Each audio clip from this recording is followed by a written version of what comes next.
ಹಾವು ಬಂತು ಹಾವು ಓಡ್ರೋ ಎಂದ ಜನ. ನಡು ರಸ್ತೆಯಲ್ಲೇ ನಾಗರ ಹಾವು ಬೆಚ್ಚಿ ಬಿದ್ದ ಬೆಂಗಳೂರಿಗರು.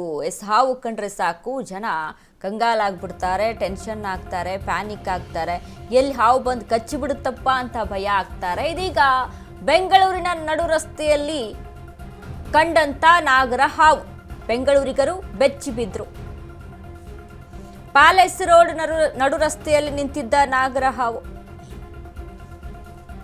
ಪ್ಯಾಲೇಸ್ ರಸ್ತೆಯಲ್ಲಿ ನಿನ್ನೆ ಮಧ್ಯಾಹ್ನ ನಡೆದಂತಹ ಘಟನೆ ಇದು. ಕೆಲ ಕಾಲ ರಸ್ತೆ ಮಧ್ಯೆಯೇ ಹೆಡೆ ಬಿಚ್ಚಿ ನಿಂತಿದ್ದ ನಾಗರ ಹಾವು. ಗಾಬರಿಗೊಂಡಿದ್ದ ಸ್ಥಳೀಯರು ಮತ್ತು ವಾಹನ ಸವಾರರು. 30 ರಿಂದ 40 ನಿಮಿಷ ಪ್ಯಾಲೇಸ್ ರಸ್ತೆಯಲ್ಲಿ ಸಂಚಾರಕ್ಕೆ ಅಡಚಣೆ ಆಯಿತು. ಬೃಹತ್ ವಾಹನಗಳ ಸಂಚಾರಕ್ಕೂ ಸಮಸ್ಯೆ ಉಂಟಾಗಿತ್ತು. ಸ್ಥಳಕ್ಕೆ ಬಂದು ಹಾವು ರಕ್ಷಣೆ ಮಾಡಿದ ಜಿಬಿಎ ಉರಗ ತಜ್ಞ. ಬೆಂಗಳೂರಿನಲ್ಲಿ ನಿನ್ನೆ ಮಧ್ಯಾಹ್ನ ನಡೆದಿರುವಂತಹ ಘಟನೆ ನೋಡಿ. ಪ್ಯಾಲೇಸ್ ಗ್ರೌಂಡ್ ಪಕ್ಕ ನಾಗರಹಾವು ಪ್ರತ್ಯಕ್ಷ ಆಗಿದೆ. ಹಾವು ಅಂದ ತಕ್ಷಣ ಸಾಮಾನ್ಯವಾಗಿ ಜನ ಹೆದರುವಂಥದ್ದು, ಭಯಭೀತರಾಗ್ತಾರೆ, ಪ್ಯಾನಿಕ್ ಆಗ್ತಾರೆ, ಏನು ಮಾಡಿಬಿಡುತ್ತಪ್ಪ ಕಚ್ಚಿಬಿಡುತ್ತೇನೋ ಅಂತ. ಸೊ ಹಾಗಾಗಿ ನಡು ರಸ್ತೆಯಲ್ಲಿ ಹೆಡೆ ಬಿಚ್ಚಿಕೊಂಡು ನಾಗರಹಾವು ಇತ್ತು. ಸ್ವಲ್ಪ ಹೊತ್ತು ವಾಹನಕ್ಕೂ ಕೂಡ ಅಡಚಣೆ ಆಗುತ್ತೆ, ಹೆವಿ ವೆಹಿಕಲ್ ಕೂಡ ಓಡಾಡೋಕ್ಕೆ ತೊಂದರೆ ಆಗುತ್ತೆ. ನೋಡಿ ಯಾವ ರೀತಿಯಾಗಿ ರಾಜ್ಯಾರೋಷವಾಗಿ ಯಾರು ಬರ್ತೀರಾ ಬನ್ನಿ ಅನ್ನುವಂಥ ನಿಟ್ಟಿನಲ್ಲಿ ಹಾವು ಹೆಡೆಯನ್ನು ಬಿಚ್ಚಿಕೊಂಡು ಕೂತ್ಕೊಂಡಿದೆ ನಾಗರ ಹಾವು. ಇದು ನಂದೇ ಏರಿಯಾ ಅನ್ನುವಂಥ ನಿಟ್ಟಿನಲ್ಲಿ ನಾಗರ ಹಾವು ಹೆಡೆ ಬಿಚ್ಕೊಂಡು ಆರಾಮಾಗಿ ನಡು ರಸ್ತೆಯಲ್ಲಿ ಕೂತ್ಕೊಂಡಿರುವಂಥದ್ದು. ಇದೀಗ ಈ ಒಂದು ಮಳೆಗಾಲ, ಅದರಲ್ಲೂ ಇತ್ತೀಚೆಗೆ ಗಮನಿಸ್ತಾ ಇದ್ದೀವಿ ನಾವು, ಈ ಬೆಂಗಳೂರಿನಲ್ಲಿ ಈ ಮೋಡ ಕವಿದ ವಾತಾವರಣ ಹೆಚ್ಚಾಗಿದೆ. ಸೊ ಹಾಗಾಗಿ ಒಂಚೂರು ಎಲ್ಲಾದರೂ ಬಿಸಿಲು ಕಾಣ್ತು ಅಂತ ಅಂದಾಗ ಈ ಹಾವುಗಳು ಹೋಗಿ ಬಿಸಿಲಿಗೆ ಅಂತ ಅಲ್ಲಿ ಮೈಯನ್ನು ಒಗ್ಗೂಡಿ ಮಲಗುವಂಥದ್ದು ಈ ರೀತಿಯಾಗೆಲ್ಲ ಇರುತ್ತೆ. ಸೊ ಹಾಗಾಗಿ ಅಲ್ಲಿ ಆ ಒಂದು ರೀಸನ್ಗೆ ಹಾವು ಬಂದಿತ್ತಾ ಅಥವಾ ಏನೋ ಗೊತ್ತಿಲ್ಲ. ಯಾಕಂದರೆ ಜನಜಂಗುಳು ಇರುವಂಥ ಪ್ರದೇಶದಲ್ಲಿ ಹೆಚ್ಚಾಗಿ ಹಾವುಗಳು ಓಡಾಟವನ್ನು ನಡೆಸಲ್ಲ. ಈಗ ಹೇಗೆ ನಾವು ಹಾವನ್ನು ಕಂಡು ಹೇಗೆ ಹೆದರುತ್ತವೋ ಹಾಗೆ ಹಾವುಗಳು ಕೂಡ ಮನುಷ್ಯರನ್ನು ನೋಡಿ ಹೆದರುತ್ತೆ. ಯಾರಾದರೂ ಏನಾದರೂ ಮಾಡಿಬಿಟ್ರೆ ಅನ್ನುವಂಥ ಭಯ ಕೂಡ ಅವಕ್ಕೆ. ಸೊ ಹಾಗಾಗಿ ಯಾರಾದರೂ ಏನಾದರೂ ಮಾಡ್ತಾರೇನೋ ಅಂತ ಕಚ್ಚಕ್ಕೆ ಮುಂದಾಗುತ್ತೆ ಹಾವು. ಬಟ್ ಇದು ಅದೇ ರೀತಿಯಂಥ ಸಿಚುವೇಶನ್ ನೋಡಿ. ಎಲ್ಲಿಂದನೂ ಈಗ ಬಿಸಿಲಿಗೆ ಅಂತ ಇರ್ಬೋದು ಅಥವಾ ಬಿಸಿಲಿದೆ ಅಂತಾನೆ ಅಲ್ಲಿ ಬಂದು ಏನಾದರೂ ನಿಂತ್ಕೊಂಡಿದೆಯೋ ಗೊತ್ತಿಲ್ಲ.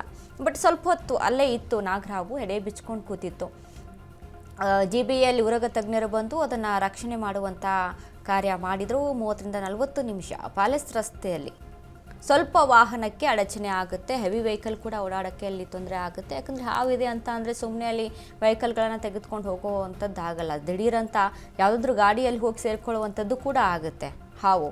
ಸೊ ಹಾಗಾಗಿ ತುಂಬ ಕೇರ್ಫುಲ್ಲಾಗಿ ಇಲ್ಲಿ ವಾಹನ ಸಂಚಾರವನ್ನು ಮಾಡಬೇಕಾಗುತ್ತೆ. ಅದ್ರ ಜೊತೆಗೆ ಅದು ಒಂದು ಪ್ರಾಣಿ ಅಲ್ವಾ, ಅದಕ್ಕೆ ಯಾಕೆ ತೊಂದರೆ ಕೊಡಬೇಕು ಅಂತ. ಹೀಗಾಗಿ ಉರಗ ತಜ್ಞರು ಬಂದು ಅದನ್ನು ರಕ್ಷಣೆ ಮಾಡಿದ್ದಾರೆ. ಬಟ್ ಸ್ವಲ್ಪ ಹೊತ್ತು ವಾಹನಕ್ಕೆ ಅಡೆತಡೆ ಆಯಿತು.